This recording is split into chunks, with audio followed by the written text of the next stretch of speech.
కేవలం శ్వాసపై ధ్యాస. చివరి ఒక్క నిమిషం మాత్రమే.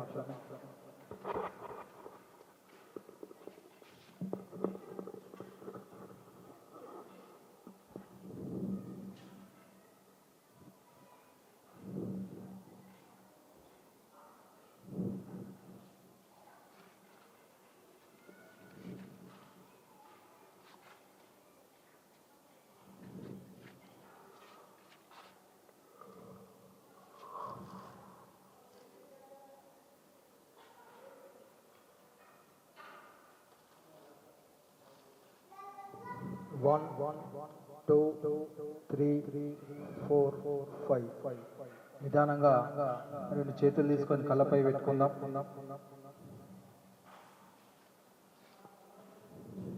5 4 3 2 1. ఎవరి చేతులు వాళ్ళు చూస్తూ గట్టిగా చప్పట్లు కొడదాం.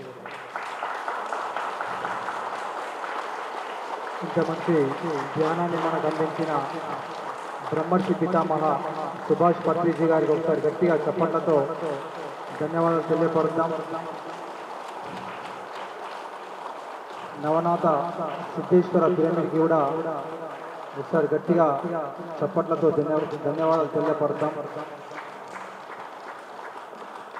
ఈనాటి ఆనంద ఆదివారం ధ్యానాత్మ జ్ఞాన కార్యక్రమానికి మరి మనకు జ్ఞానదాతగా వచ్చేసిన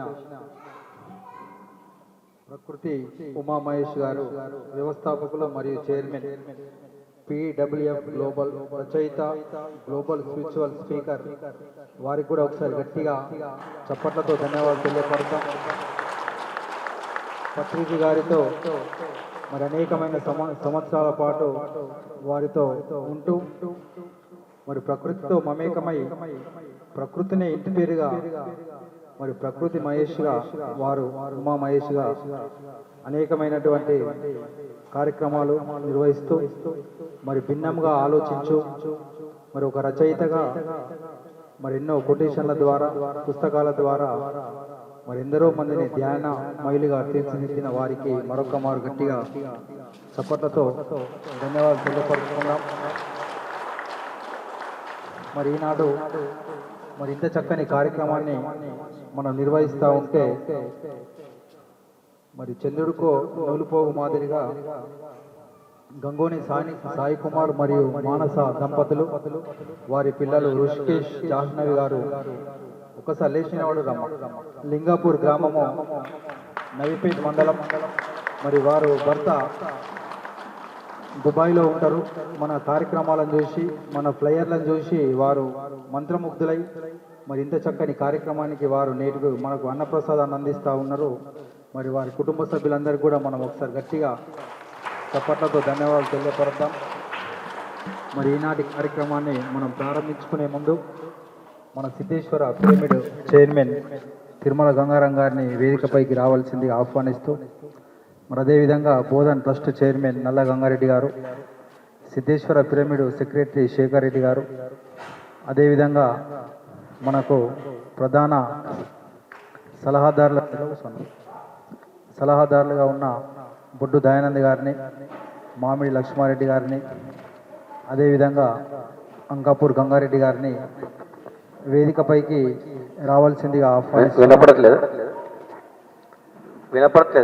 వినిపిస్తుందా అమ్మ? మైక్ వినిపిస్తుందా?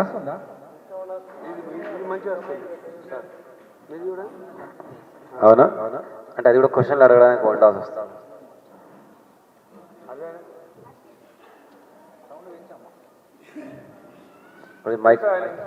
మైక్ 2 అనుకుంటా. ఇంకొక మైక్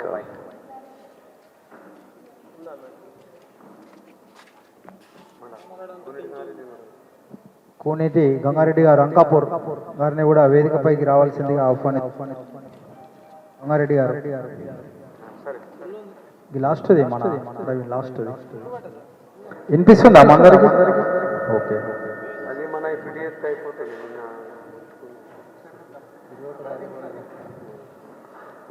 ప్రకృతి ఉమామహేష్ గారు మనందరికీ ఫ్రీగానే వారు భిన్నంగా ఆలోచించు అనే పుస్తకాలను మనకు డిస్ట్రిబ్యూట్ చేస్తారు. 100 పుస్తకాలను వారు కొరియర్ ద్వారా మనకు పంపితే మనం రిసీవ్ చేసుకోవడం జరిగింది. మరి ఒక్కొక్కరు ఒక్కొక్క బుక్ మాత్రమే తీసుకోండి. చదివే అవకాశం ఉన్న వాళ్ళు ఆ బుక్స్ తీసుకొని వారందరూ మరి ప్రకృతి ఉమామహేష్ గారి యొక్క పరిచయ కార్యక్రమాన్ని ఇప్పుడు మన పిఎంసి ద్వారా వారు అనేకమైన కార్యక్రమాలు పిఎంసిలో నిర్వహిస్తే మరి వారి ద్వారా ఎందరో మంది ధ్యానులుగా ఆత్మజ్ఞానులుగా తయారైనరు. వారి పరిచయాన్ని మొదటగా మరి వారెవరు, మరి వారు ఎక్కడి నుంచి వచ్చారు, పిఎంసితో ఉన్న వారి సంబంధం ఏమిటి, పత్రిజీ గారితో ఉన్నటువంటి వారి సంబంధం ఏమిటి, మరి వారి జీవితంలో ఏమేం కార్యక్రమాలు చేశారు, మరి మన పిఎంసిలో వచ్చినటువంటి యూట్యూబ్ లింకును మీ అందరికీ వినిపిస్తాం. అందరూ శ్రద్ధగా వినండి. ఆలోపు అందరూ పుస్తకాలు కూడా ఓకే క్వశ్చన్స్ అడగాలి.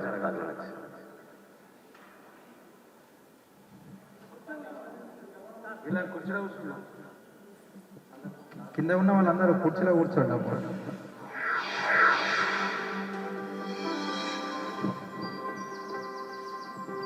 ఉమామహేష్ గారికి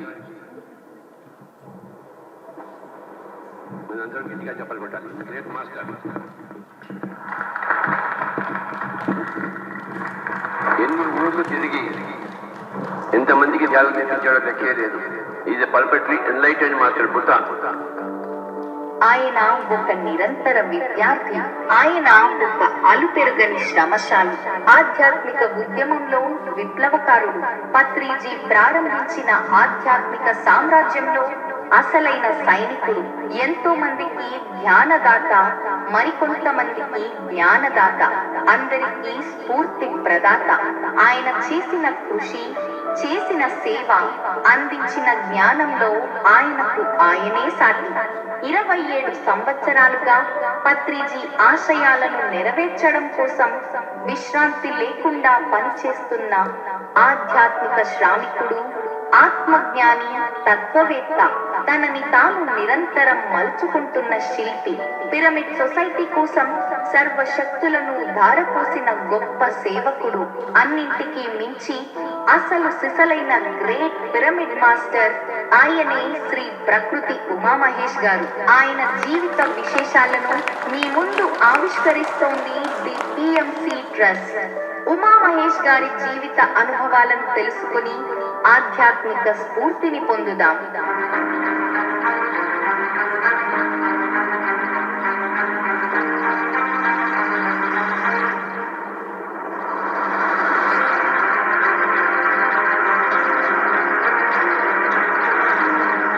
శ్రీ ఉమామహేష్ గారు పుట్టింది, పెరిగింది అంతా కర్నూలు పట్టణంలో. తండ్రి ఆర్టీసీలో ఉద్యోగి, కుటుంబాన్ని పోషించేవారు. ఉమామహేష్ గారు చిన్నప్పుడు చాలా చలాకీగా ఉండేవారు. బాగా చదువుకోవాలని ఆశపడ్డారు. చదువు కోసం చాలా కష్టపడ్డారు. చదువు అంటే అంత ఇష్టమున్న ఉమామహేష్ గారికి తన తండ్రి కలను నిజం చెయ్యాలి, తాను ఒక ఇంజనీర్ అవ్వాలి అని పరితపించేవారు. ఎంత కష్టమైనా సరే ఇంజనీరింగ్ సీట్ సంపాదించాలి అని కృషి చేసి విజయం సాధించారు. తాను ఉన్న ప్రాంతంలోనే తనకు కాలేజ్ సీట్ రావడం, కర్నూలులోనే ఆయన ఇంజనీరింగ్ పూర్తి చేయడం జరిగింది. కాలేజీలో జరిగే ర్యాగింగ్ వల్ల మానసికంగా కృంగిపోయిన ఉమామహేష్ గారికి ధ్యాన పరిచయం జరిగింది. అప్పటిదాకా చదువే జీవితం, ఇంకేది ముఖ్యం కాదు అని బ్రతుకుతున్న ఉమామహేష్ గారికి ఆనాపానసతి ధ్యానం పరిచయం అయ్యాక తన జన్మకు అర్థాన్ని, జీవిత పరమార్థాన్ని తెలుసుకొని తన సంపూర్ణ జీవితాన్ని ఆధ్యాత్మిక మార్గానికి, ఆత్మజ్ఞాన విద్యకే అంకితమిచ్చారు. ఉమామహేష్ గారి ద్వారా పత్రిజీ సృష్టిస్తున్న మహా ఆధ్యాత్మిక ప్రపంచనానికి సరికొత్త యోధుడు, నవయుగ మార్మికుడు లభించారు.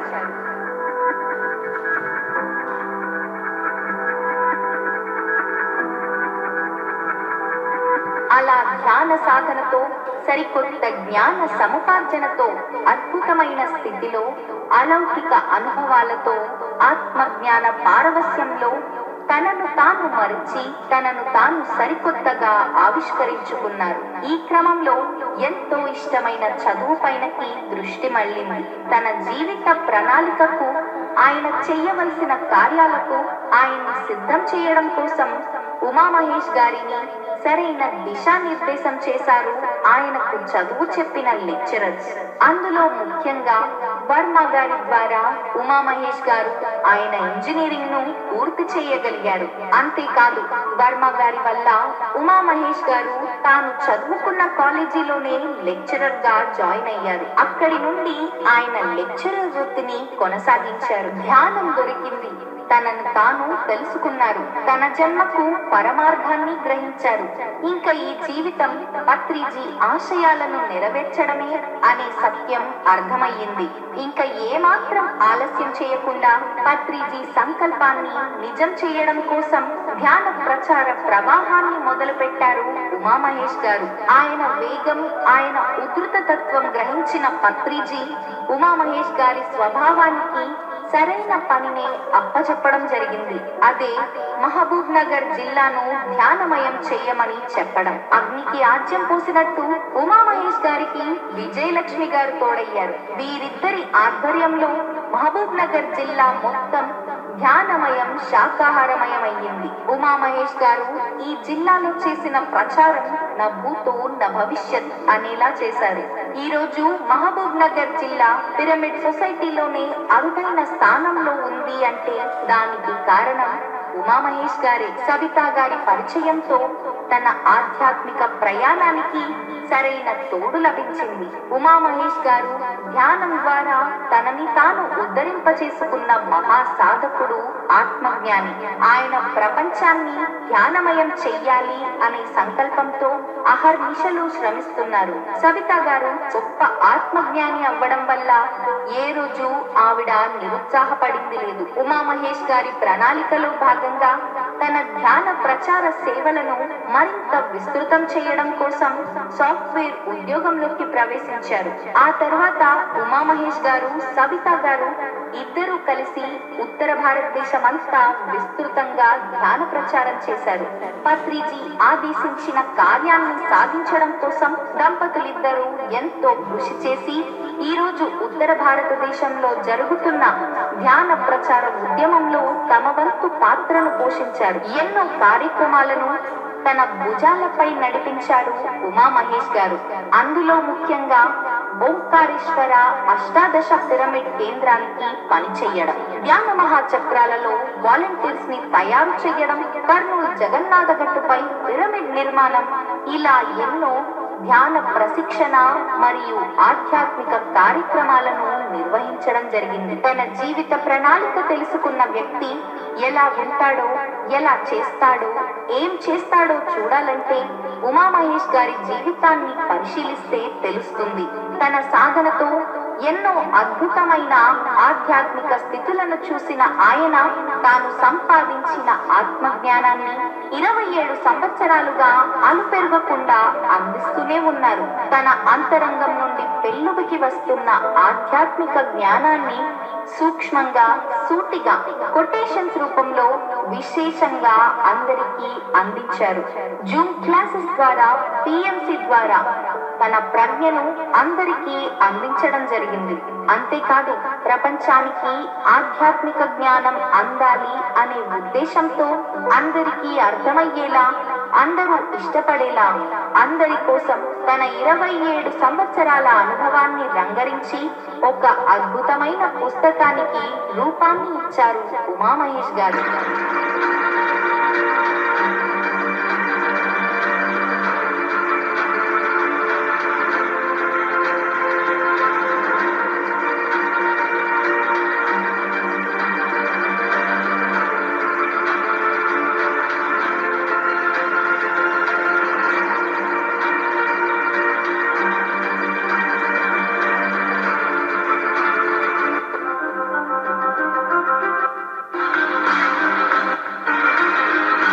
ఆయన పత్రిజీ పట్ల తనకు ఉన్న భక్తి, ప్రేమ, ఆయన అందించిన జ్ఞానం పట్ల ఉన్న కృతజ్ఞత ఆయన తనని తాను ఉద్ధరింపచేసుకునేలా చేశాయని సగర్వంగా తెలియజేస్తున్నారు.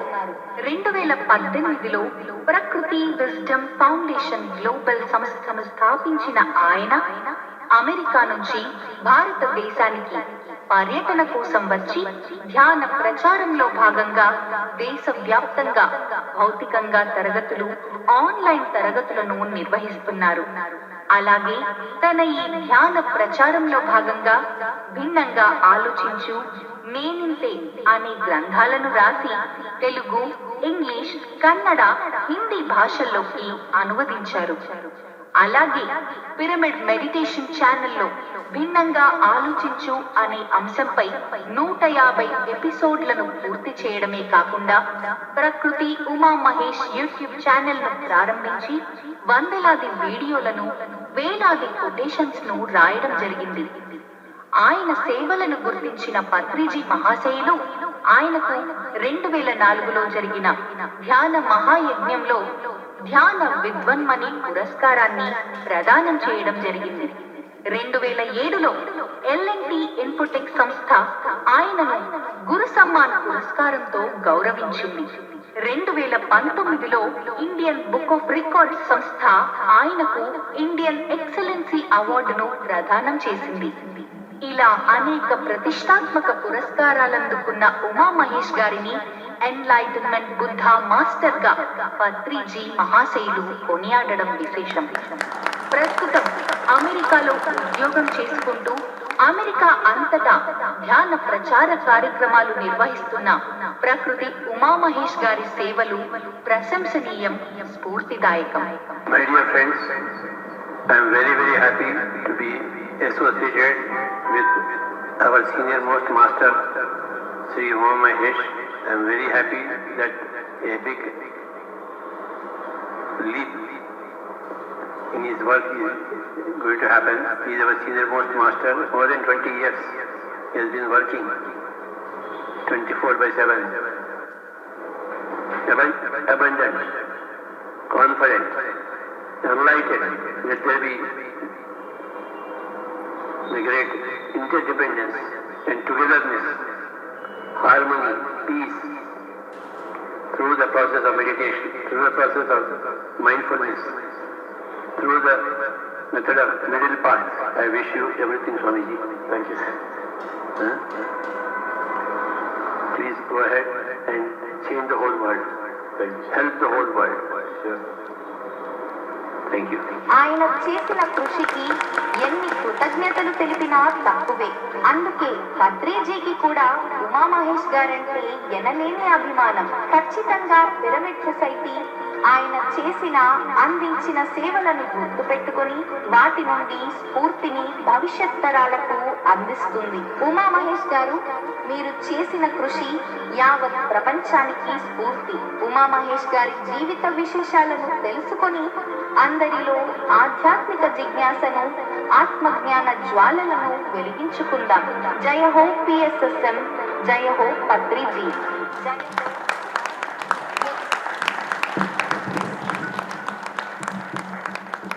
సార్ గట్టిగా ఉమామహేష్ సార్కు గట్టిగా చప్పట్లతో ధన్యవాదాలు తెలియపరుద్దాం.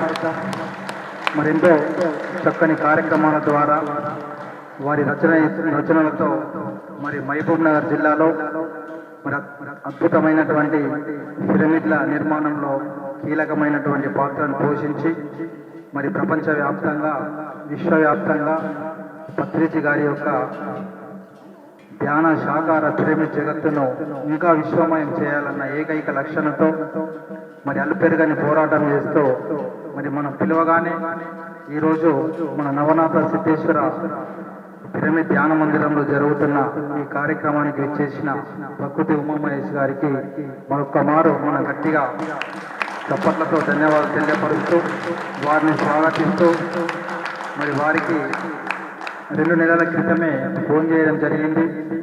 మరి వారు US వెళ్ళే ప్రయత్నంలో ఉండడం వల్ల మనకు అప్పుడు సమయం ఇవ్వలేకపోయారు.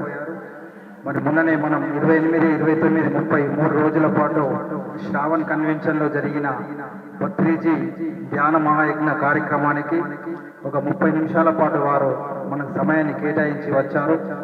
మరి ఈరోజు కూడా మనం చక్కని వారి యొక్క సందేశాన్ని తీసుకుందాం. మరి సమయాన్ని ఎవరు వృధా చేయకుండా నిశ్శబ్దాన్ని పాటిస్తూ మన కార్యక్రమాలను ప్రారంభించుకుందాం. ఇప్పుడు కార్యక్రమ ప్రారంభానికి ముందు మన సిద్ధేశ్వర చైర్మన్ తిరుమల గంగారాం గారిని 2 నిమిషాలు వారు ప్రసంగిస్తారు.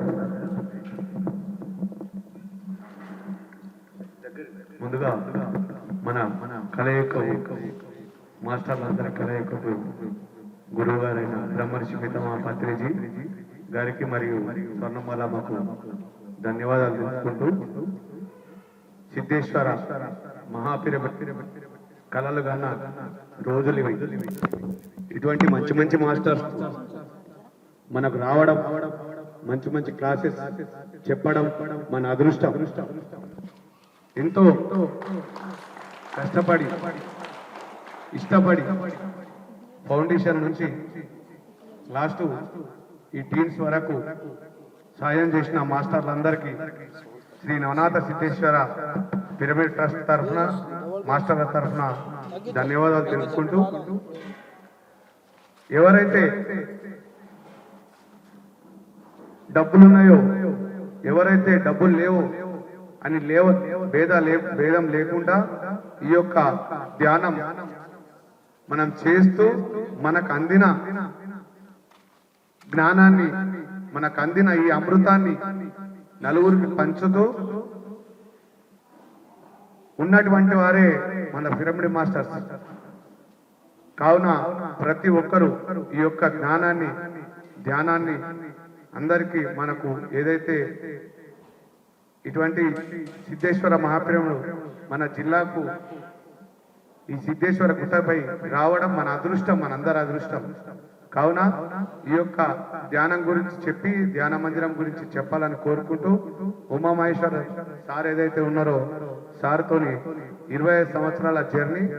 నేను 2012లో పోయినప్పుడే సారు ఉమామహేశ్వర్ సారు మా పత్రి సార్తో ఉండడం, వారితో క్లాసెస్ వినడం, వారు చెప్పే క్లాసెస్ వినడం నేను జరిగింది.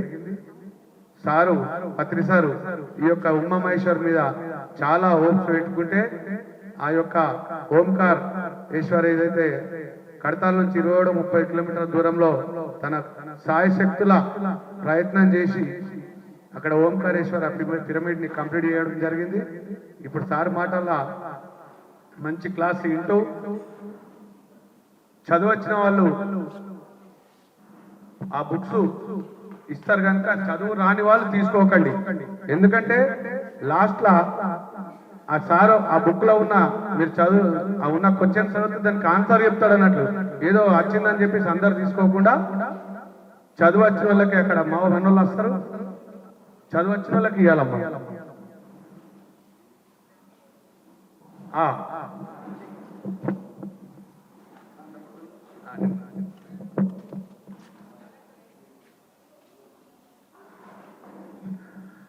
ఫ్యామిలీకి ఒక బుక్ అనగా ఒక నలుగురు కలిసి ఒక ఫ్యామిలీ మెంబర్ వస్తే ఒకటే బుక్ తీసుకోగలరు. మీరు వెళ్ళి ఇవ్వగలరా? ఇవ్వండి. ఇటు మాస్టర్ అందరికీ కృతజ్ఞతలు. ఒకసారి గట్టిగా చప్పట్లు కొట్టుకున్నాం. నవనాథ సిద్ధేశ్వర ఒక ఫ్యామిలీకి ఒక బుక్ మాత్రమే ఇవ్వబడుతుందండి. అలాగే ఆల్రెడీ కడతల్లో భిన్నంగా ఆలోచించు పుస్తకం తీసుకొని ఉంటే, ఎవరైనా ఈరోజు ఇక్కడికి వచ్చిన సభ్యులందరికీ పుస్తకాలు చేరాలి కాబట్టి ఉన్నవాళ్ళు దయచేసి లేని వాళ్ళకి ఇద్దాం అనేది ఒక కోరిక. అలాగే ఇంటి దగ్గర ఉన్నారు మా పిల్లలు అని తీసుకుంటున్నారు. బట్ ఈరోజు క్లాస్ కోసం ఇంతమంది వచ్చారు కదా, మరి వాళ్ళందరికీ బుక్ చేరాలి కాబట్టి దయచేసి కొంచెం సిన్సియర్గా మనం ఒక ఫ్యామిలీకి ఒక బుక్కే తీసుకొని, పుస్తకం తీసుకున్న తర్వాత ఒక 10 మినిట్స్ ఎవరితో ఏం మాట్లాడకుండా మన పుస్తకాన్ని మనం రీడ్ చేసుకుంటూ, ఇవాళ మీకున్నటువంటి క్వశ్చన్స్ కానీ పుస్తకంలో ఉన్నటువంటి ఏ కొటేషన్ అయినా కానీ హ్యాపీగా ఇక్కడ పైకి వచ్చేసి ప్రకృతి ఉమామహేష్ గారిని అడిగి ఆనందంగా ఆ జ్ఞానాన్ని తెలుసుకుంటారని కోరుకుంటాను మాస్టర్. Thank you. ఎక్కడ వాళ్ళు అక్కడే ఉండండి, మేమే పుస్తకాలు తీసుకొచ్చి. ఇంకా అందరికి వినిపిస్తుందా? మా మైకు అందరికి వినిపిస్తుందా? వినిపించిన వాళ్ళు చేతులు లేపురాం అందరూ లాస్ట్ వరకు అందరికి. ఎందుకంటే సార్ది అద్భుతమైన క్లాస్ ఉంటుంది కాబట్టి అవసరమైతే ఇంకా వేరే మైక్ కూడా ఉంది, వినిపించకుంటే చెప్పండి.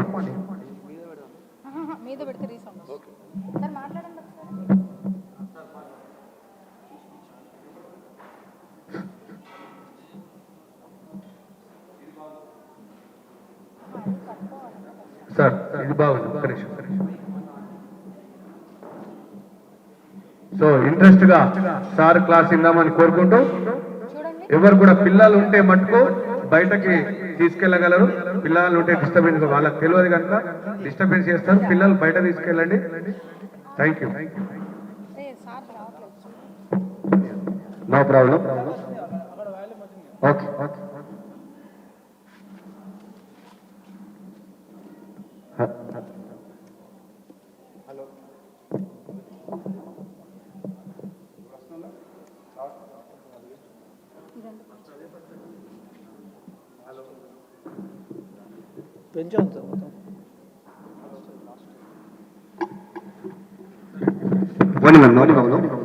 ఇంకొక మైక్ పని చేస్తుంది, ఇలాంటిది ఇంకొకటి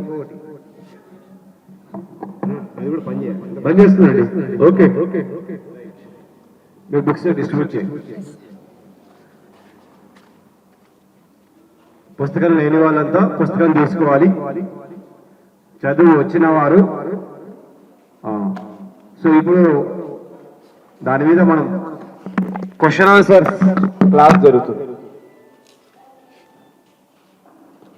ఆల్రెడీ బుక్ తీసుకోవాల్సిన అవసరం లేదు, మీ ఇంట్లో బుక్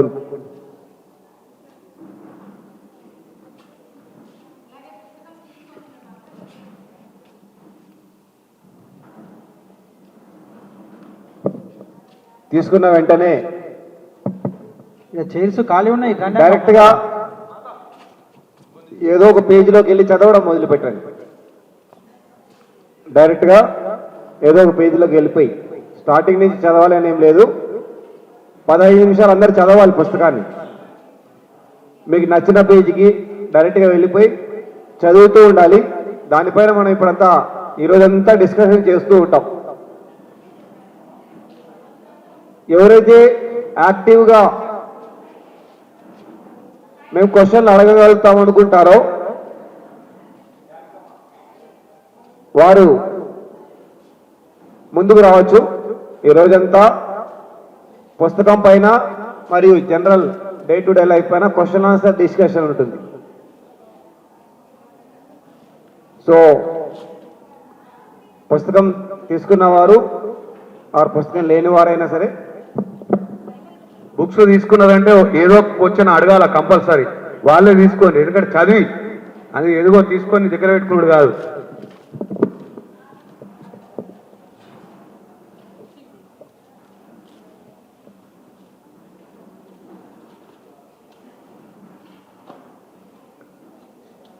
ఒక పేజీ 2 పేజీలన్నా చదవాలి.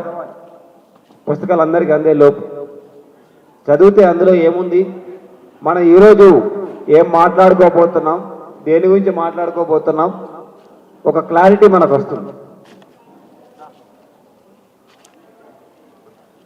ఈరోజు మన అంశం భిన్నంగా ఆలోచించు. భిన్నంగా ఆలోచించు దేనికోసం? ఎప్పుడైనా ఎక్కడైనా ఆనందంగా ఉండటానికి.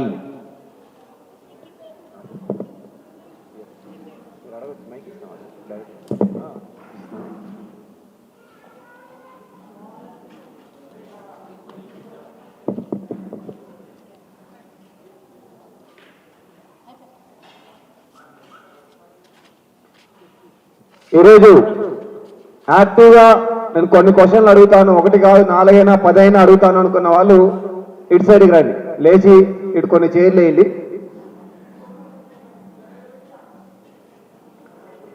క్వశ్చన్స్ అడగే ఇంట్రెస్ట్ ఉన్న వాళ్ళు యాక్టివ్గా నేను పార్టిసిపేట్ చేస్తాను ఈ కార్యక్రమంలో.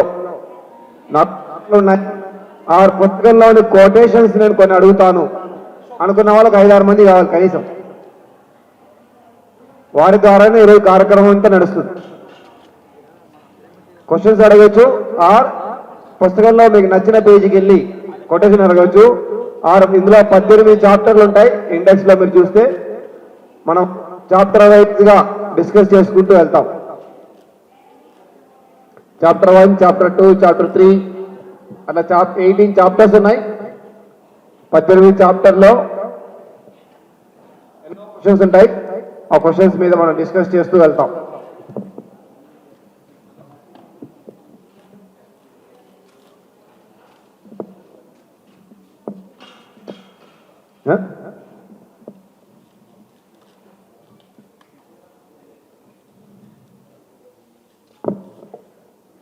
యాక్చువల్ రూల్ ఏంటంటే 10 గంటల లోపల వచ్చిన వారికి మాత్రమే అనుకున్నాం. కానీ మన అదృష్టం ఏంటంటే ఇక్కడ నాతో సహా అందరం 10 తర్వాత వచ్చాం. కానీ ఉన్నంత వరకు దాదాపుగా 120 పుస్తకాలు తీసుకురావడం జరిగింది. సో ఫ్యామిలీకి ఒక పుస్తకం ఇచ్చినా సరిపోతాయి సార్. సో పుస్తకం చదివి యాక్టివ్గా రెడీగా ఉండండి క్వశ్చన్ అడగడానికి. ఎస్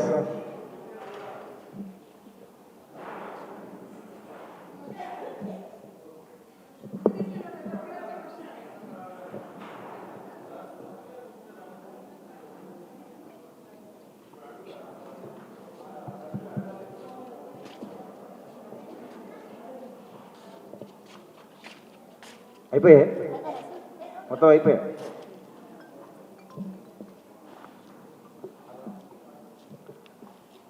సో వెనకాల కూర్చున్నారు అంటే లేటుగా వచ్చారండి, లేటుగా వచ్చారంటే పుస్తకాలు అయిపోయాయి.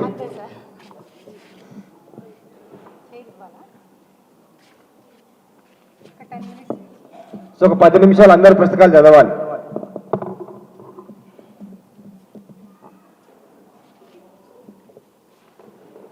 ఒక్క పేజీ అయినా చదవండి, కనీసం ఒక్క పేజీ.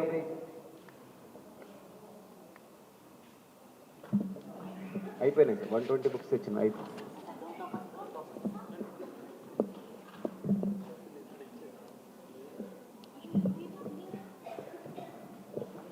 సో దీనిపైన క్వశ్చన్ అడగలుగుతా, చేతులెత్తండి. ఎవరు లేరా? ఎస్ సార్, మీరంతా ఇటు రండి. అక్కడ సపరేట్ చైర్స్ చేయండి సార్. అక్కడ ఒక లైన్లో చేసి ఒక్కొక్కరు పైన చైర్స్ స్థలం సరిపోదు కాబట్టి ముందుకు రండి. క్వశ్చన్ అడిగే వాళ్ళంతా ఈరోజు కార్యక్రమం అంతా మీ ద్వారానే నడుస్తుంది. ఇక్కడనే వేయచ్చు. ఓకే, అంటే కెమెరాలో పడ్డాలంటే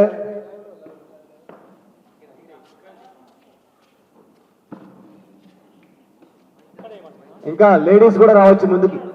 ఇక్కడ ఆడ మగ తేడా లేదు, లేడీస్ చాలా మంది ఉన్నారు ఇక్కడ, మహిళా మనులు. క్వశ్చన్ అడగడానికి ముందుకు రావాలి.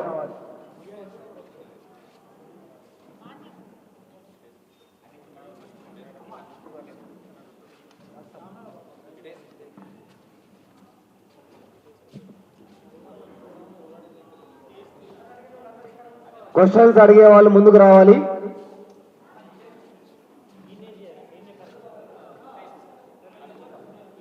అంటే కెమెరాలో పడాలి కదా, టీవీలో మీరు లైవ్లో కనప.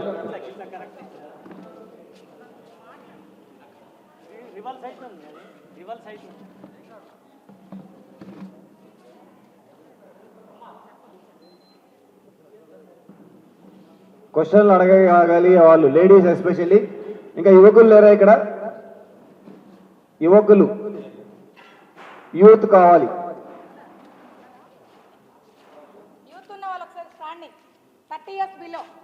యువకులు అంటే మా లెక్క 30 ఏళ్ళ వయసు లోపలి వాళ్ళే కాదు, నేను కూడా యువకుని అనుకునే ప్రతి ఒక్కరు రావచ్చు. ఎస్ సార్, సార్ పెద్ద యువకుడు ఇక్కడ, గట్టిగా చెప్పాలి కొడదాం. దయానంద్ సార్ యాక్టివ్గా ఉన్నవాళ్ళు.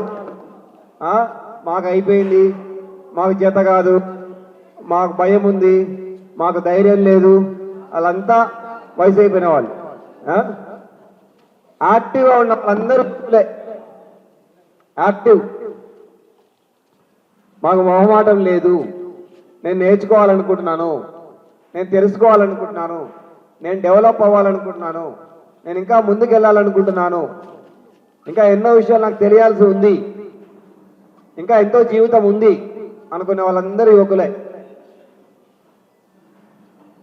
నా జీవితం అయిపోయింది అనుకున్న వాళ్ళు 30 ఏళ్ళు అయినా కూడా వాళ్ళు వేస్తే, అవునా కదా? నాతో కాదు అనుకున్న వాళ్ళు 30 ఏళ్ళు అనుకున్నా వేస్తే. యువకులు ఎలా ఉంటారు? ఉడుకు రక్తం ఉండాలి. ఎస్, నేను రెడీ అని. ఓకేనా? ఎస్. సో ఈరోజు టాపిక్ భిన్నంగా ఆలోచించు. దాని కింద గమనిస్తే ఆలోచించు బుక్ టైటిల్ కింద ఒక లైన్ ఉంది. ఏంటండి అది? ఎక్కడైనా ఎప్పుడైనా ఆనందంగా ఉండటానికి, ఎక్కడైనా ఎప్పుడైనా ఆనందంగా ఉండడానికి. మరి మనమందరం ఎక్కడైనా ఎప్పుడైనా ఆనందంగా ఉంటున్నామా? లేదు. మనమందరం ఆనందంగా ఉంటున్నాం, కానీ అప్పుడప్పుడు ఆనందంగా ఉంటున్నాం. అప్పుడప్పుడు, ఎక్కడైనా ఎప్పుడైనా కాదు. ఎక్కడైనా ఎప్పుడైనా అంటే ప్రతిరోజు, ప్రతి నిమిషము ఆనందంగా ఉండాలి. ప్రతిరోజు ప్రతి నిమిషం ఆనందంగా ఉండాలి. మనమందరం ఎప్పుడో ఒకసారి ఆనందంగా ఉంటున్నాం, ఎప్పుడో ఒకసారి.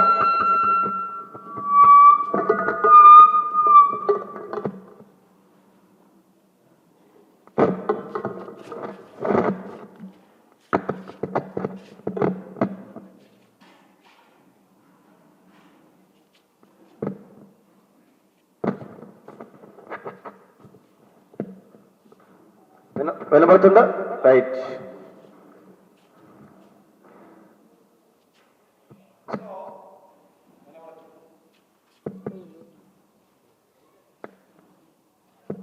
Hello, yes. సో ఎప్పుడైనా ఎక్కడైనా ఆనందంగా ఉండాలన్నది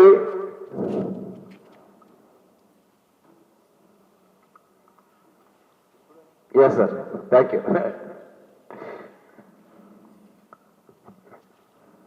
ప్రతి నిమిషం ఆనందంగా ఉండాలి, ప్రతి క్షణం ఆనందంగా ఉండాలి అన్నది మనందరి లక్ష్యం. ప్రతిరోజు ఆనందంగా ఉండాలి. ఆనందంగా లేవంటే ఆ రోజు జీవితమే లేదు. ఆ రోజు మనం జీవించలేదు, బ్రతుకున్నాం అంతే. శరీరంతో బ్రతికి ఉన్నాము. ఆనందంగా ఉన్న రోజు మాత్రమే మనం జీవించి ఉన్నట్టు. లేకపోతే ఉన్నా లేకపోతే పెద్ద తేడా ఏం లేదు. ఈ రోజు అంతా ఏడ్చాం మనం అంటే ఈ రోజు మనకు జీవితం లేదు. ఈరోజు ఏదో బ్రతికున్న శరీరం ఉంది, కానీ ఆత్మ లేదు, మనసు లేదు.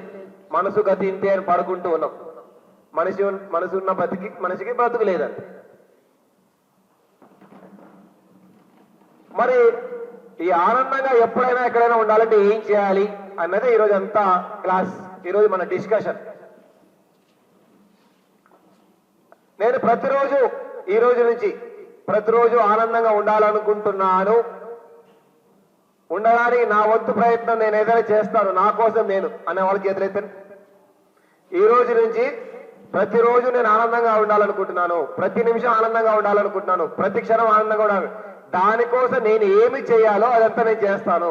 అబ్బో, అందరా వెరీ గుడ్, అంతా మంచి స్టూడెంట్స్ అనమాట. ఇక్కడ మంచి విద్యార్థులు ఆర్మూర్లో.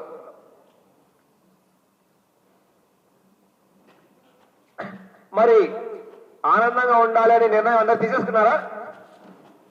ఒక్కసారి ఎస్ అనండి. ఓ వండర్ఫుల్. మరి ఆనందంగా ఉండాలంటే చాలా ఖర్చు అవుతుంది కదా. ఖర్చు అవుతుందా? ఖర్చు ఏమీ కాదు. ఆనందంగా ఉండడానికి అందరికి వినబడుతుందా? లాస్ట్ వాళ్ళకి వినబడుతుంది, అందుకే అందరు చేతులు ఎత్తారు ఇందాక. ఆనందంగా ఉండడానికి ఏ ఖర్చు లేదు. బంగారు కొనాలంటే ఖర్చు ఉండొచ్చు, అవునా కదా? ఆనందంగా ఉండడానికి ఖర్చు ఏమీ లేదు. మన అదృష్టం ఏంటంటే మన ఏ ఖర్చు లేకుండా వచ్చే ఆనందాన్ని పక్కన పెట్టి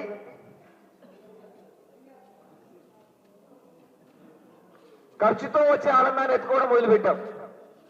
ఏ ఖర్చు లేకుండా వచ్చే ఆనందాన్ని మనం పక్కన పెట్టేశాం. ఖర్చుతో కూడిన ఆనందం కావాలి మనకి. అంటే నేను ఒక బంగారు కొనుక్కుంటాను, ఒక నెక్లెస్ కొనుక్కుంటాను, అప్పుడు ఆనందపడతాను. ఆ తర్వాత ఒక కారు కొనుక్కుంటాను, ఆ తర్వాత ఆనందంగా ఉంటాను. ఎవరినో పెళ్లి చేసుకుంటాను, ఆ తర్వాత ఆనందంగా ఉంటాను. పిల్లలు కంటాను, ఆ తర్వాత ఆనందంగా ఉంటాను. అంటే ఇప్పుడొద్దు మనకు ఆనందం, ఆ తర్వాత. ఇప్పుడొద్దే వద్దు మనకి ఆనందం. నేను ధనికుడిని అవుతాను, అప్పుడు ఆనందంగా ఉంటాను. నేను కోట్లు సంపాదించేస్తాను, అప్పుడు ఆనందంగా ఉంటానేమో. అది కూడా గ్యారెంటీ లేదు. ఉంటానేమో అనుకొని మనం ప్రయత్నం చేస్తాం, అనగా ఉంటానేమో. అందరు ఎందుకంటే డబ్బున్న వాళ్ళని చూసి అబ్బా వీళ్ళంతా ఆనందంగా ఉన్నారు కాబట్టి నేను కూడా డబ్బులు సంపాదిస్తే ఆనందంగా ఉంటానేమో అనే భ్రమతో డబ్బులు సంపాదించేస్తాం. అక్కడ పోయిన తర్వాత మళ్ళీ అంతకంటే ఎక్కువ బాధగా ఉంటాం. అలాగే నేను పెళ్లి చేసుకున్న వాళ్ళంతా ఆనందంగా ఉన్నారు, నేను పెళ్లి చేసుకుంటే ఆనందంగా ఉంటానేమో అనుకొని పెళ్లి చేసుకుంటాం. పెళ్లి అయిన తర్వాత కరెక్ట్గా 6 నెలలకి రామాయణం మొదలవుతుంది. పెళ్లి చేసుకొని 24 గంటలు ప్రతి క్షణం ఆనందంగా ఉంటున్నాను అనే వాళ్ళు చేతులెత్తండి. అయితే నేను చెప్పింది నిజమే. మరి పెళ్లి ఎందుకు చేసుకున్నారు? పెళ్లి ఎందుకు చేసుకున్నారండి? ఆనందంగా ఉండాలనే కదా. పెళ్లి మనం చేసుకునేది ఆనందంగా ఉండడానికి. మనము గమనిస్తే మనం ప్రతి పని ఆనందం కోసమే చేస్తున్నాం. ఈరోజు ఇక్కడికి ఏడవడానికి వచ్చారా, ఆనందంగా ఉండడానికి వచ్చారా? ఇక వచ్చింది కూడా ఏదో ఆనందం దొరుకుతుంది. సినిమాకి పోతాం ఆనందం కోసం, పెళ్లి చేసుకుంటాం ఆనందం కోసమే, డబ్బులు సంపాదిస్తున్నాం ఆనందం కోసమే, ధ్యానం చేస్తున్నాం ఆనందం కోసమే. అన్ని మనం తెలిసి కానీ తెలియకుండా కానీ చేస్తున్నది ఆనందం కోసమే. కానీ పోగొట్టుకుంటున్నది ఆనందమే. పరిగెత్తి పరిగెత్తి పరిగెత్తి పరిగెత్తి పరిగెత్తి పరిగెత్తి ఆనందం అక్కడెక్కడో ఉంది అని పరిగెత్తి. సమస్య ఏంటంటే ఆనందం బయట ఉంది, దానికోసం నేను పరిగెత్తితే దొరుకుతుంది అని పరిగెత్తాం. పరిగెత్తి పరిగెత్తి పరిగెత్తి 50 ఏళ్ళు పరిగెత్తాం రాలేదు, 70 ఏళ్ళు పరిగెత్తాం రాలేదు, 100 ఏళ్ళు పరిగెత్తినా రానే రాదు ఆనందం. ఎందుకంటే ఆనందం బయట లేదు. బయట సుఖం ఉండొచ్చు. ఈరోజు నాకు మంచి కుర్చీ వేశారు, మంచి మైక్ ఇచ్చారు, సుఖంగా ఉంది మాట్లాడడానికి, సుఖంగా ఉంది. కానీ ఆనందం గ్యారెంటీయా? మంచి కుర్చీ వచ్చింది, ఆనందం గ్యారెంటీ లేదు. కొద్దిసేపు మన శరీరం సుఖంగా ఉంటుంది. సుఖానికి ఆనందానికి మన తేడా తెలియదు, అది సమస్య. సుఖము కొద్దిసేపు మన శరీరాన్ని ఇబ్బంది లేకుండా చూసుకోగలుగుతుంది. కానీ మనసు ఆనందంగా ఉండాలంటే ఇదొక్కటే సరిపోదు, మనకి ఇంకేదో కావాలి, ఇంకేదో కావాలి. మనం తెలుసుకోవాల్సింది ఏంటో దానికోసం ప్రయత్నమే ఈరోజంతా. మనకి ఇంకేదో కావాలి, అది ఏంటి? మనం ఆనందంగా లేకపోవడానికి కారణాలు ఎత్తుక్కుంటూ ఉంటాం. చాలా మందిని అడిగితే, సార్ మీరు ఆనందంగా ఎందుకు లేరు అంటే వెంటనే ఇదిగో ఎవరో నాకు మంచి భార్య దొరకలేదు కాబట్టి నేను ఆనందంగా లేను, మంచి భర్త దొరకలేదు కాబట్టి ఆనందంగా లేను. మరి రాముడి లాంటి భర్త నాకు దొరికింటే నేను కూడా ఆనందంగా ఉండేవాడిని. రాముడి లాంటి భర్త దొరికితే నేను ఆనందంగా ఉంటాను అనేవాళ్ళు చేతులైతే నిజమా? మరి అయితే సీతలాగా అడవులకు వెళ్ళడానికి రెడీయా? వనవాసం చేయడానికి రెడీయా? ఏం గ్యారెంటీ లేదు, అవునా కదా? రాముడు దొరికితే ఇంకా ఎక్కువ తోలు దొరుకుతాయి మనకి. రాముడి లాంటి భర్త దొరికితే మనం అనుకుంటాం, రాముడి లాంటి భర్త దొరికితే నాకు కూడా నేను ఇంకా ఎక్కువ ఆనందంగా ఉంటాం అనుకుంటాను. అంత సినిమా లేదు మనకు. సీత కాబట్టి రాముని తట్టుకోగలిగింది. సీత కూడా ఒక మహాసాధ్వి, మహాయోగి కాబట్టి రాముడి నిర్ణయాలు ఏవైనా ఓకే, అది కరెక్టే వెళ్ళింది. అలా ఇప్పుడు వచ్చిన ఆస్తినంతా తమ్ముళ్ళకు వదిలేసి వెళ్ళిపోతాను అనే అన్నను పెళ్లి చేసుకుంటే మన బతుకు ఎలా ఉంటుంది? భ్రష్టాండే కదా. రాముడు అప్పుడు సీత బ్రతుకుని భ్రష్టాన్ని చేశాడు. అయినా ఏం చేశాడు రాముడు? సీత నో ప్రాబ్లం, నువ్వే కావాలి పదా. మనకంత దమ్ము ధైర్యం ఉందా? మరి రాముడు ఎందుకు కోరుకుంటున్నావు? సీత లాంటి భార్య వస్తే నేను ఆనందంగా ఉంటాను అనుకో, అందరూ మొగోళ్ళంతా కోరుకుంటారు. మనకు రాముడు సీత ఎగ్జాంపుల్స్. కానీ నిజంగా మనం సీత లాంటి భార్య కావాలనుకుంటే మనము రాముడి లాంటి గుణాలతో ఉన్నామా? రెడీయా? సీత ఉన్న పలానా భూమిలోకి వెళ్ళిపోయింది, బాయ్ బాయ్ అని, నీకు పిల్లలు ఇచ్చేసి ఇంకా బాయ్ టాటా అని. మనకు అలా ఉన్న పలానా ధ్యానానికి వెళ్తే భార్య కూడా భయమే. ధ్యానానికి వెళ్ళిందంట, అయ్యో నా భార్య నాకు చెప్పకుండా ధ్యానానికి పోయింది, పక్కింటికి పోయింది, ఎనికింటికి పోయింది, భయం భయం భయం భయం. మనం అందరం కోరుకునేది సీతని రాముణ్ణి కోరుకుంటా ఉంటాం. కానీ మనం నిజంగా అలా ఉన్నామా? అలాంటి వాళ్ళు వస్తే మనం సుఖంగా ఉంటాము, అలాంటి వాళ్ళు వస్తే ఆనందంగా ఉంటాము అని అనుకుంటూ ఉన్నాం. వాళ్ళు ఆల్రెడీ యోగులు కాబట్టి అలా ఉండగలిగారు. సెల్ ఫోన్లు అందరూ సైలెంట్లో పెట్టండి.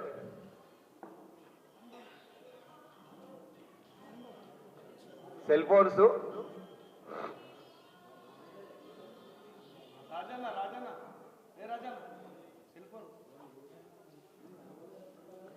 సెల్ ఫోన్ సైలెంట్ లో పెట్టండి.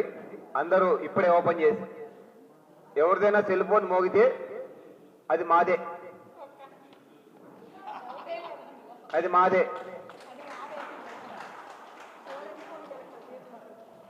మొన్న ట్రెక్కింగ్ చేసాం, 2 ట్రెక్కింగ్లు వేసాం.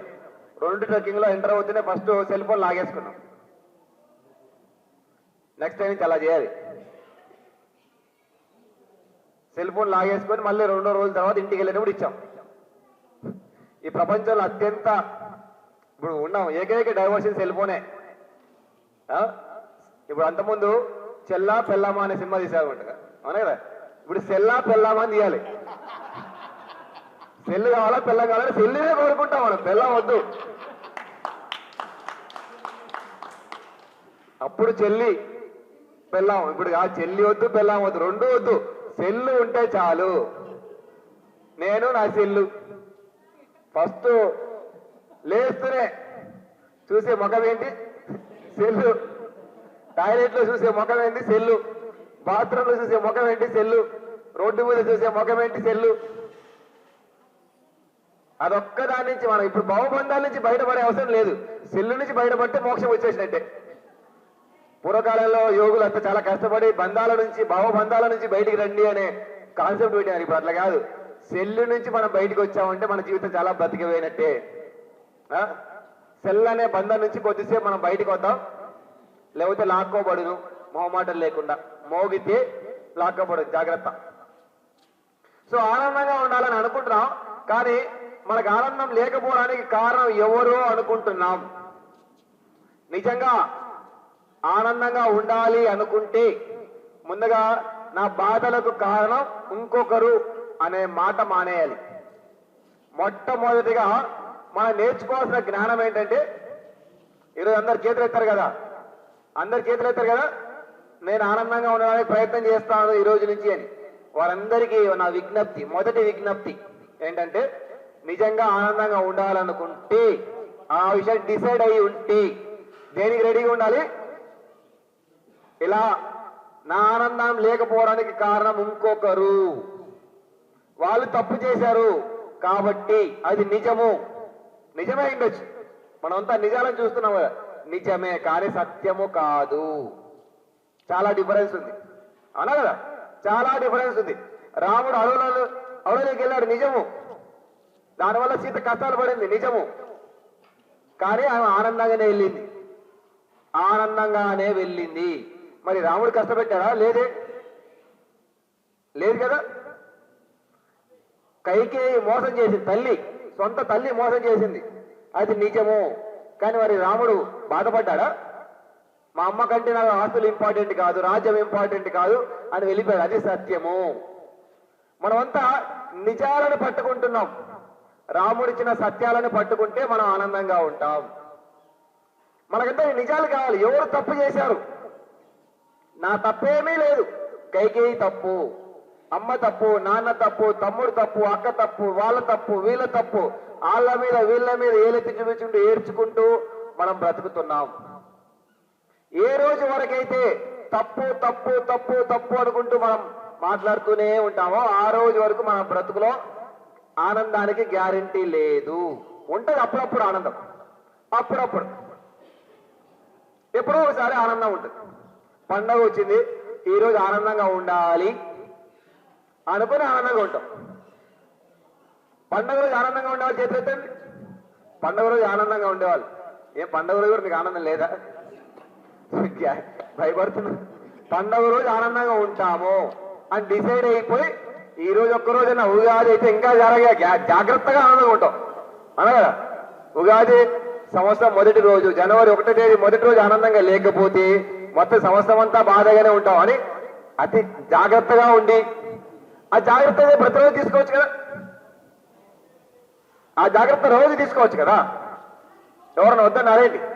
ఉగాది పండుగ రోజు మనం మానసికంగా ఎలాగైతే రెడీ అయిపోయామో, జనవరి 1వ రోజు ఎలాగైతే రెడీ అయిపోయామో, బర్త్డే ఈరోజు జాగ్రత్తగా ఉండాలి, ఏ గొడవలు లేకుండా. బర్త్డే రోజు జాగ్రత్తగా ఆనందంగా ఉంటాం. అరే ఈరోజు బర్త్డే ఏమనకూడదు, ఆయన ఏమనకూడదు, ఎందుకంటే ఈరోజు బర్త్డే. ఆ జాగ్రత్త ప్రతిరోజు తీసుకోవచ్చు కదా. ప్రతిరోజు ఎందుకు ఆనందంగా ఉండకూడదు? మనము నిర్ణయించుకోలేదు, మనం ఆనందంగా ఉండాలని నిర్ణయం మనం తీసుకోలేదు. సో ఈరోజు మనం తీసుకున్నాం నిర్ణయం అంతా. కాబట్టి దానికి తగిన జ్ఞానం ఏంటో తెలుసుకోవాలి. మనం గమనిస్తే ఈ ప్రపంచంలో ఇద్దరు రకాల వ్యక్తులు ఈ ప్రపంచంలో ఆనందంగా ఉన్నారు. అందులో మొదటి వ్యక్తులు ఎవరు? మొదటి కేటగిరీ యోగులు. అవునా కదా? యోగులు ఆనందంగా ఉన్నారు. రాముడు ఆనందంగా ఉన్నాడు, కృష్ణుడు ఆనందంగా ఉన్నాడు, బుద్ధుడు ఆనందంగా ఉన్నాడు, రమణ మహర్షి ఆనందంగా ఉన్నాడు, పత్రిసారు ఆనందంగా ఉన్నారు. సరే, మనకు రమణ మహర్షి గారు తెలియదు, అవునా కదా? బుద్ధుడు తెలియదు, భీముడు తెలియదు, కృష్ణుడు తెలియదు, మనం చూడలేదు. కానీ పత్రిసారు ఆనందంగా ఉన్నారా లేదా? వాళ్ళకేం సార్, వాళ్ళకి ఏ ప్రాబ్లమ్స్ లేవు కాబట్టి ఆనందంగా ఉన్నారు. పత్రిసారికి ప్రాబ్లమ్స్ లేవా? పత్రిసారికి ఉన్న కష్టాల కంటే మనకు ఎక్కువ ఉండేదా? పత్రిసారికి ఉన్న సమస్యల కంటే మనకు ఎక్కువ సమస్యలు ఉండేదా? 24 గంటలు తిరిగి తిరిగి తిరిగి సారు చెప్పులు అరిగిపోయేటట్టు కాదు, నడుములు ఎముకలు పొడి పొడిగా తిరిగారు, అన్నా కదా? ఎముకలు పొడి పొడి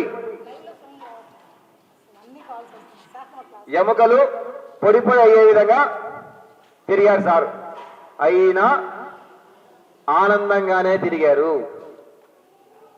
ఆనందంగానే తిరిగారు. మనం అంత తిరగట్లేదు, మనకంత పరుగు లేదు, అంత కష్టాలు లేవు. ఆయనకు కారు లేదు, ఇల్లు లేదు, మన కార్లు ఉన్నాయి, ఇండ్లు ఉన్నాయి. ఫ్యామిలీ ఎక్కడ ఉంటుందో ఏమో తెలియదు. పిల్లల్ని చిన్నప్పుడే వదిలేశాడు. మరి వాళ్ళ పిల్లల సంగతి వాళ్ళు ఏడ్చుకుంటూ కనబడతారు మీకు ఎక్కడన్నా? సార్ ఆయనకంటే సంసారం లేదు, పిల్లలు లేదు. సంసారం ఉన్నప్పుడే 92లో సారు మంచి ఫామ్లో ఉన్నప్పుడు జాబ్ వదిలేశాడు. నేను 95లో అంటే 30 ఏళ్ళ కింద ధ్యానంలోకి వచ్చాను. ప్రతిసారి దగ్గర అప్పటికే సార్ వదిలేసినారు. వాళ్ళ పిల్లలు నాకంటే చిన్న వాళ్ళు, అప్పట్లో చిన్న పిల్లల్ని. మరి ఆయనకంటే ఎక్కువ కష్టమా మనకు? మరి ఆయన ఎందుకు బాధగా లేడు, మనం ఎందుకు బాధగా ఉన్నాం? క్లియర్గా లేదా ఇప్పుడు? ఓకేనా? సో ఈ ప్రపంచంలో ఆనందంగా ఉన్న వాళ్ళు 2 కేటగిరీ వ్యక్తులు. ఒకటి యోగులు, రెండోది పిల్లలు, చంటి పిల్లలు. అవునా? ఇక్కడ పిల్లలు ఉన్నారు, వాళ్ళు ఏడుస్తున్నారా? లేదే, ఆనందంగా ఉన్నారు. ఏడవచ్చేమో, ఏదో తగిలితేనో, అవునా కదా? మనం ఏదో ఇవ్వకపోతేనో. మామూలుగా అయితే ఎప్పుడు ఆనందంగా ఉంటారు వాళ్ళు ఎప్పుడు ఆనందంగానే ఉండాలనుకుంటారు, ఆనందంగానే ఉంటారు. మనమే గెలిగితే ఏడుస్తారు, మనమే గిచ్చుతాం, అప్పుడు ఏడుస్తారు వాళ్ళు. లేకపోతే వాళ్ళు సహజ సిద్ధంగా ఆనందంగా ఉంటారు. వాళ్ళు ఆనందంగా ఉండడమే కాదు, ఇంకొకటి కూడా ఉంది, వాళ్ళ ముఖం చూసిన ఎవరైనా వెంటనే ఆనంద స్థితిలోకి వెళ్తారు. ఈ ప్రపంచంలో పిల్లల ముఖం చూసి, చంటి పిల్లలు ఉదాహరణగా పిల్లలు ఉన్నారా, వాళ్ళ ముఖం చూసి ఫేస్ లో నవ్వు రావని వాళ్ళు ఎవరైనా ఉన్నారా? ఇక్కడ ఎవరైనా అలాంటి వాళ్ళు ఉంటాయి, చంటి పిల్లలు అంటే 3 ఏళ్ల లోపు పిల్లలను చూసిన వెంటనే ఫేస్ లో స్మైల్ రాలేదనుకోండి, ఏం చేయాలి? అర్జెంట్గా హాస్పిటల్ పోవాలి, అర్జెంట్ ఎమర్జెన్సీ వెళ్ళి ఎమర్జెన్సీలో వారిలో చేరాలి. ఒకటి బాగా హార్ట్ ప్రాబ్లం ఉన్న, హెవీగా హార్ట్ ప్రాబ్లం వచ్చి నవ్వలేని పరిస్థితిలో ఉండాలి, లేదా మెంటల్ ప్రాబ్లం వచ్చి ఉండాలి, చచ్చిపోదామని సూసైడ్ చేసుకునే స్థితిలో ఉండాలి. నాకు హార్ట్ ప్రాబ్లం ఎప్పుడు రాలేదు, కానీ నాకు మెంటల్ ప్రాబ్లం వచ్చింది కాబట్టి నాకు నవ్వేవాడిని కాదు. కొత్తలో ధ్యానంలోకి అప్పటికి వచ్చినప్పుడు నవ్వేవాడిని కాదు, పిల్లలను చూసినా నవ్వు వచ్చేది కాదు. ఎప్పుడు ఏడ్చి మొత్తం షర్ట్లు ప్యాంట్లు తడిచిపోయేవి. అంటే డిప్రెషన్, డీప్ డిప్రెషన్లో ఉన్నవాడు నవ్వలేదు పిల్లల్ని చూసి. హార్ట్ చాలా హెవీగా ఆరోగ్య సమస్య ఉంది, భారీగా పాపంగా ఏమి చేయలేని భారీ సమస్యలు ఉన్నది ఓకే. ఇది శారీరక సమస్య ఉండి నవ్వలేకపోతే ఓకే, కానీ మానసిక సమస్య ఉండి నవ్వలేకపోతున్నామంటే మనం త్వరగా మార్పు చెందాలి. మారకపోతే మనల్ని మనమే చంపేసుకునే అవకాశాలు ఎక్కువగా ఉన్నాయి, సూసైడల్ టెండెన్సీ వచ్చేస్తుంది. సో అదంతా కాకుండా మనం ఈరోజు ఆనందంగా ఉండాలని డిసైడ్ అయిపోయాం. ఆనందంగా ఉండాలంటే మనం ఇప్పుడు వెనక్కి పిల్లలుగా కాలేము అవునా కదా. ఇప్పుడు వెళ్ళే యాస లేదు. ఇప్పుడు మనం నిక్కర్ వేసుకొని పిల్లల్లాగా ఆడుకోలేము, పాడుకోలేము, చిన్న చిన్న ఇసుకలో దూకేసి ఆడుకోలేము అని కాదు. మనకి ఏదో అప్పుడు ఆడుకుంటున్నారు, ఇలా ఎవరైనా ఆడుకుంటారు ఇప్పుడు? ఆడుకోలేరు అవునా కదా. ఇక్కడ ఎవరన్నా అలా ఆడుకోగలిగారంటే పర్వాలేదు, ఈ క్లాస్ అవసరం లేదు. కానీ ఇప్పుడు మనం అలా కాలేము కాబట్టి ఇప్పుడు కావాల్సింది ఏంటంటే పత్రిసారి లాగా కావాలి. రెండు ఆప్షన్లు మనకున్నాయి. ఎప్పుడైనా ఎక్కడైనా ఆనందంగా ఉండాలంటే రెండు ఆప్షన్లు ఉన్నాయి. ఒకటి పిల్లల్లా కావాలి, ఆరు యోగులుగా కావాలి, జ్ఞానులుగా కావాలి. పిల్లల్లా కావడం మరి ఇప్పుడు మన చేతిలో లేదు. మనం ఇప్పుడు వెనక్కి వెళ్ళే అంత మైండ్ సెట్ లేదు మనకి. మన బుర్ర చెడిపోయింది బాగా. బుర్రలో చాలా విషయాలు పడిపోయాయి, చాలా చెత్త, చాలా చెదారం, చాలా చాలా చాలా పడిపోయాయి. అవి మనకు అడ్డుపడుతున్నాయి. కాబట్టి ఇప్పుడు వెనక్కి వెళ్ళే ప్రసక్తే లేదు, ఇప్పుడు ముందుకే వెళ్ళాలి. అయితే పిల్లలు కావాలి, లేకపోతే జ్ఞానులుగా కావాలి, యోగులుగా కావాలి.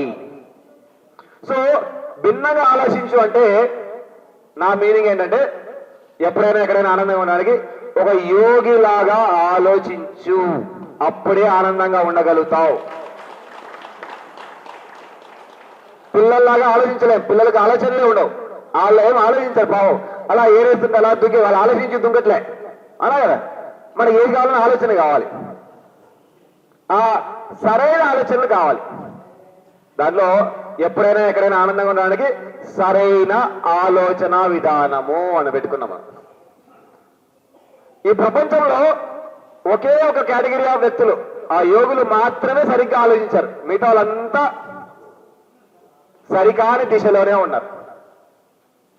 ఎంతో సక్సెస్ సాధించవచ్చు కాక, ఎన్నో కోట్లు సంపాదించవచ్చు కాక, ఐఏఎస్ ఐపీఎస్ అయినొచ్చు కాక, సీఎంలు పిఎంలు అయినొచ్చు కాక, ఈ ప్రపంచంలో యోగులు మాత్రమే సరైన ఆలోచన విధానంలో ఉన్నారు. సో మన ఆనందంగా ఉండాలి అనుకుంటే ఇంకొకటి ఆనంద పెట్టడం గురించి కాదు, మనం ఆనందంగా ఉండాలనుకుంటున్నాం. సార్ మా పిల్లల్ని ఆనందం పెట్టాలనుకుంటున్నాను సార్, భార్యను ఆనందంగా పెట్టాలనుకుంటున్నాను సార్ అంటే కుదరదు. భార్యను ఆనందం పెట్టలేము, నేనైతే పెట్టలేకపోయినా, నాతో కాలే. మా మేడం నేను ఇప్పటివరకు ఆనందం పెట్టలేదు. నాకు పెళ్ళయి 23 సంవత్సరాలైంది. పత్రిసార్ సమక్షంలోనే నాకు పెళ్ళి అయింది. సారి నాకు పెళ్లి చేశారు ధ్యానమాచక్రంలో 2001లో. ఈ రోజు వరకు నేను మా మేడం ఆనందం పెట్టలేకపోయినా, నాతో చేత కాదు. పుస్తకాలు రాశారు 2, కానీ మా మేడం అయితే ఈ రోజు వరకు నేను ఆనందం పెట్టలేకపోయాను. నిజం అది. మా అమ్మని ఆనందం పెట్టలేకపోయినా, ఎందుకంటే ఈరోజు మా సొంత అక్క కూతురు పెళ్లికి ఏమంటారు పప్పన్నం కార్యక్రమం ఉంది. నిన్న ఫోన్ చేశారు రమ్మని. పోవాలా సార్? ఆడ పప్పన్నం పోతే ఇక్కడ పెరగన్నం మిస్ అయిపోతాయి, ఇక్కడ డిన్నర్ మిస్ అయిపోతాయి, లంచ్ మిస్ అయిపోతాయి. మా అమ్మ తిట్టుకుంటా ఉంది, ఏదో నా కొడుకు ఎప్పుడు దేనికి రా. మా అమ్మ నా విషయంలో ఆనందంగా లేదు, ఎందుకంటే ఎప్పుడు పిలిచినా ఏదో ప్రోగ్రాం. పోయిన వారం పెళ్లి కొడుకు ఇంట్లో పప్పన్నాం, ఇక్కడికి వచ్చా. ఈ వారం పెళ్లి కూతురు ఇంట్లో పప్పన్నాం, ఇక్కడికి వచ్చా. నా పెళ్లి కూడా అలాగే 5 నిమిషాలు చేసుకున్నా, అది కూడా ధ్యానమాచకంలో. పెళ్లి కూడా చేసిన వాక్యం ఇవ్వలేదు. సారు పదరా ధ్యానమాచకంలో పెళ్లి చేసుకున్నారు, 5 నిమిషాలు పెళ్లి. నీ పెళ్ళనే చూసి మురిసిపోదామంటే అది చేతగా. మా అమ్మ ఆనందంగా లేదు, మా నాన్న ఆనందంగా పెట్టలేకపోయినా, ఆ భార్య ఆనందంగా పెట్టలేకపోయినా, పిల్లలు గ్యారంటీ లేదు. నా జీవితంలో ఎవరిని ఆనందం పెట్టే గ్యారంటీ ఇప్పటివరకు లేదు. రాముడు సీతని ఆనందం పెట్టలేకపోయాడు, కుదరలేదు. కృష్ణుడు భార్యలను ఆనందం పెట్టలేకపోయాడు, కుదరలేదు. మనందరం భార్యలను ఆనందం పెట్టగలుగుతాం. నేను సింహం అంటే కుదరదు. 6 ప్యాక్ వచ్చినా, ఫ్యామిలీ ప్యాక్ వచ్చినా, ఎన్ని కోట్లు సంపాదించినా భార్యను ఆనందం పెట్టలేము, భర్తలను ఆనందం పెట్టలేము, కుదరదు. ఎవరైనా ఆనందం పెట్టేసి నేను ఆనందంగా ఉంటాను అనుకునే ఒక భ్రమ, అది ఒక భ్రమ. పిల్లల్ని ఆనంద పెట్టగలుగుతాను, ఫ్యామిలీని ఆనంద పెట్టగలుగుతాను, ప్రపంచాన్ని ఆనంద పెట్టగలుగుతాను అనేది ఒక భ్రమ. ముందు ఆ భ్రమలో నుంచి బయటికి రావాలి. ఆ భ్రమలో నుంచి బయటికి వచ్చేసి నేను ఒక యోగిగా మారి ఆనందంగా ఉంటాను, ఒక జ్ఞానిగా మారి ఆనందంగా ఉంటాను. ఈ రోజు నుండి నా ఆనందాన్ని చూసి వారు ఆనందంగా ఉండొచ్చు, అది వాళ్ళ ఇష్టం. నేను ఇక్కడ ఆనందంగా క్లాస్ చెప్తున్నా, ఈ లైవ్ లో మా అమ్మ చూసి ఓ మావాడు ఇక్కడ లేకపోయినా అక్కడెక్కడో పర్లేదులే భార్య ఉన్నాడు అని ఆనందపడవచ్చు, అది ఓకే. అంతేగాని నేను మా అమ్మని ఆనందం పెట్టాలనుకుంటే నా బ్రతుకు భ్రష్ట. అంటే మా అమ్మ 99లో కోరుకుంది, మా నాన్న కోరుకున్నాడు, అరే నువ్వు అమెరికాకు వెళ్ళాలి ఎందుకంటే ఇంజనీర్ అయిపోయావు, మొత్తం కోట్లు సంపాదించాలి అన్నాడు. అవునా, వెరీ నైస్ అని మరుసటి రోజు మహబూబ్నగర్ పోయినా. సార్ మహబూబ్నగర్ పోమన్నా. మా అమ్మ నాన్న షాక్ అయ్యారు, ఇదేంటిరా ఎక్కడో అమెరికా పోతావు అనుకుంటే నువ్వేదో ఆయన గడ్డమాయని పట్టుకొని మహబూబ్నగర్ పోతే డబ్బులు కోట్లు లక్షలు. అప్పట్లో ఇంజనీరింగ్ అంటే 30 ఏళ్ళ కిందట ఎంతో వాల్యూ. ఇదేంటి సన్యాసం? వేరే దారి లేదు నాకు. నేను జ్ఞానిగా అవుదాం అనుకున్నాను, సక్సెస్ఫుల్ ఇంజనీర్ కాదు. నాకు ఆనందం కావాలి, నాకు ఆనందం కావాలి. ఆనందం కావాలంటే ఒకే మార్గము, జ్ఞానిగా కావడం, ధ్యానిగా కావడం, యోగిగా కావడం. అమెరికాకు పోతే ఆనందం రాదు, డబ్బులు వస్తాయి. నేను మొన్న అమెరికా కూడా వెళ్ళి చూశా, ఒక 3 ఏళ్ళు అమెరికాలో ఉన్నా. యాక్చువల్లీ మళ్ళీ రిటర్న్ వెళ్ళాల్సింది, అనుకోని పరిస్థితులు ఆగిపోయా. అమెరికాకి వెళ్ళాను, చాలా మంది కోట్లున్న పేదలు ఉన్నారు అక్కడ, కోట్లున్న పేదలు, కోట్లు ఉన్నాయి వాళ్ళకి. బెంజ్ కార్లు ఉన్నాయి, బిఎండబ్ల్యూలు ఉన్నాయి, ఒక్కొక్కరికి 2-3 బిఎండబ్ల్యూలు, 2-3 బెంజ్ కార్లు ఉన్నాయి.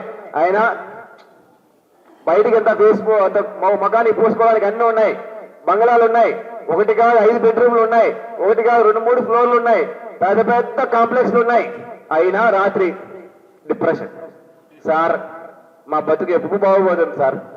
ఎప్పటికీ బాగుపడదు, ఎప్పటికీ బాగుపడదు. యోగిగా మారనంత వరకు, జ్ఞానిగా మారనంత వరకు మన బ్రతుకులు ఎప్పటికీ బాగుపడవు, అందులో ఏ సందేహము లేదు. అమెరికాకి వెళ్ళినా బాగుపడదు, ఢిల్లీకి వెళ్ళినా బాగుపడదు, గల్లీలో ఉన్నా బాగుపడదు, ఎక్కడున్నా బాగుపడదు.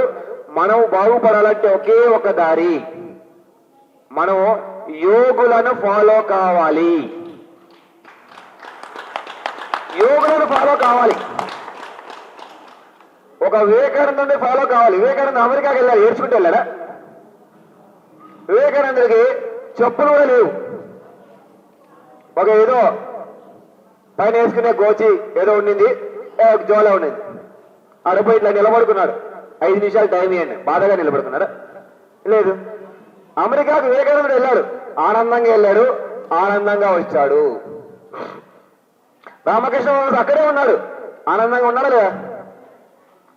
పరమహంస యోగానంద అమెరికా అంతా తిరిగాడు, ఆయనకి ఏమీ లేదు. అమెరికాలో ఎన్నో స్థాపించాడు, ఆనందంగా ఉన్నాడు.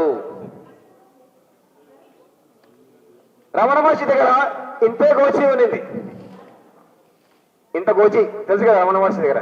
అది కూడా మన కోసం కట్టుకున్నారు. అదర్వైజ్ ఆయనకు అంటే ఇష్టం లేదు, మన కోసం గోచి కట్టుకున్నాడు ఆయన.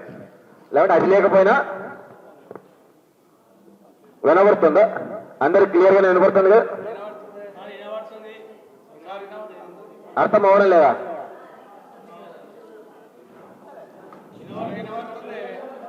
ఇక్కడ వాళ్ళు వినబడట్లేదు అంటున్నారు, అక్కడ వాళ్ళు వినబడుతుంది అంటున్నారు, ఇక్కడ వాళ్ళు రీసౌండ్ వస్తుంది.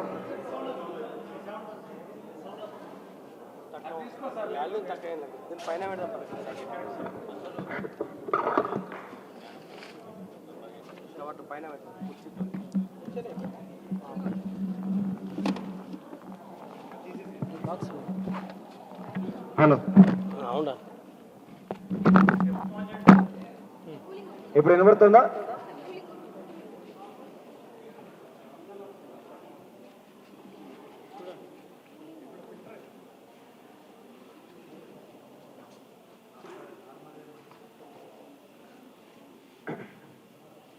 సో ఏ దేశానికి వెళ్ళినా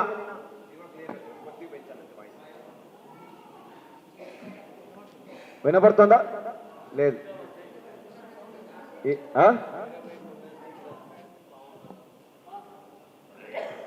హలో హలో హలో వినపడుతుందా? సో ఏ దేశానికి వెళ్ళామన్నది కాదు, వివేకానందుడు లాగా ఎలా వెళ్ళాము, జ్ఞానంతో వెళ్ళామా లేదా, ఏడుపుతో వెళ్ళామా జ్ఞానంతో వెళ్ళామా, గల్లీకి వెళ్ళామా ఢిల్లీకి వెళ్ళామా అమెరికాకి వెళ్ళామా కాదు. కారు వచ్చిందా, బంగ్లా వచ్చిందా, భార్య వచ్చిందా, భర్త వచ్చిందా, పిల్లలు ఉన్నారా, పిల్లలు లేరా, ఇవన్నీ కాదు. వివేకానందుడు ఇచ్చిన కొంత జ్ఞానం మన దగ్గర ఉందా? మన జోబులో. రమణ మహర్షి ఇచ్చిన కొంత జ్ఞానం మన దగ్గర ఉందా? పతిసారి ఇచ్చిన కొంత ధ్యానం మన దగ్గర ఉందా? అవే లెక్క. వాటి వల్ల మాత్రమే మనం ఎప్పుడైనా ఎక్కడైనా ఆనందంగా ఉండగలుగుతాము. లేకపోతే ఆనందానికి గ్యారంటీ లేదు. సో ఈ రోజు నుంచి సంపూర్ణ ఆనందంగా ఉండాలంటే మొత్తానికి కలిపి ఒక 2 పనులు చేయాలి మనం ఓవరాల్గా. అంటే యోగిలాగా జీవించాలి అంటే 2 పనులు చేయాలి. ఆ 2 పనుల్లో మొట్టమొదటి పని మనం ఆల్రెడీ చేస్తున్నాం. అదే ధ్యానం, ధ్యానం, ధ్యానం, ధ్యానం. వేరే మార్గము లేదు. ఎప్పుడైనా ఎక్కడైనా ఆనందంగా ఉండాలి, ప్రతి నిమిషము ప్రతి క్షణం ఆనందంగా ఉండాలంటే ప్రతిరోజు ధ్యానం చేయాల్సిందే. ఎప్పటి వరకు చేయాలి ధ్యానం? శ్వాస ఉన్నంత వరకు చేస్తే చాలు, ఆ తర్వాత అవసరం లేదు. శ్వాస ఎవరెవరికి లేదు అర్థం కావట్లేదు. శ్వాస ఎవరెవరికి లేదంటే చేతులు ఎత్తుతున్నారు. కొన్ని రివర్స్ క్వశ్చన్లు వేస్తే బాగుంటారు. శ్వాస లేని వారు ధ్యానం చేసే అవసరం లేదు. శ్వాస ఉన్నవారంతా ధ్యానం చేయాల్సిందే. ఎందుకంటే మనకు శక్తి కావాలి. వివేకానందుడు ఎందుకు ఆనందంగా ఉన్నాడంటే ఆయన శక్తివంతుడు, ధనవంతుడు కాదు, శక్తివంతుడు, బలవంతుడు కాదు. బలవంతుడికి శక్తివంతుడికి చాలా తేడా ఉంది. బలం అంటే ఫ్యామిలీ ప్యాక్ కాదు, 6 ప్యాక్ ఉండడం. నాకు ఫ్యామిలీ ప్యాక్ ఉంది, అయినా ఆనందంగా ఉన్నా. అవునా కదా? నాకు బలం లేదు ఇక్కడ.